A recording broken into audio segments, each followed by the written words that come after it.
укуктук мамлекетте мамлекет жакшы болот дейбиз, сот болобу, жөнөкөй жаран болобу, укук менен милдетин алып жүрүш керек. Бүгүнкү күндө мен так айта алам, мыйзам жол берет. Мыйзам жол бергенине карабай мына кармап жатышат.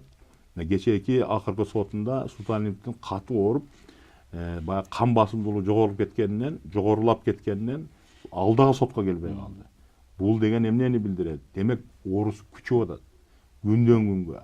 Суталиновду мен кечирип койсун, мындай сөздү айтыш кыйын. Буну атайын кыйнашып, атайын ошол жерде өлтүрөм дегенге дагы мындай айтса болот да.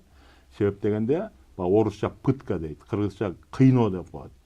Аны билип билбей кыйнап, билип билбей пытка кылышы мүмкүн. А сен көрүп туруп, билип туруп, корутунду колуңда туруп, мыйзам сага жол берип атса, сен чыгарбай, ушул нерсени создуруп жүрсөң, буну атайын кыйноо деп коет. Умышленный пытка. Бул кылмыш. Ошондон Суталинов чыгыш керек. Бул Суталиновдун чыгуу чыкпасы мына биздин мамлекеттин демократиялык өнүгүүгө, соттук реформа жүргөнгө жакшы, же укуктук мамлекетте жашаганыбызды бүт шек келтире турган маселе ушул.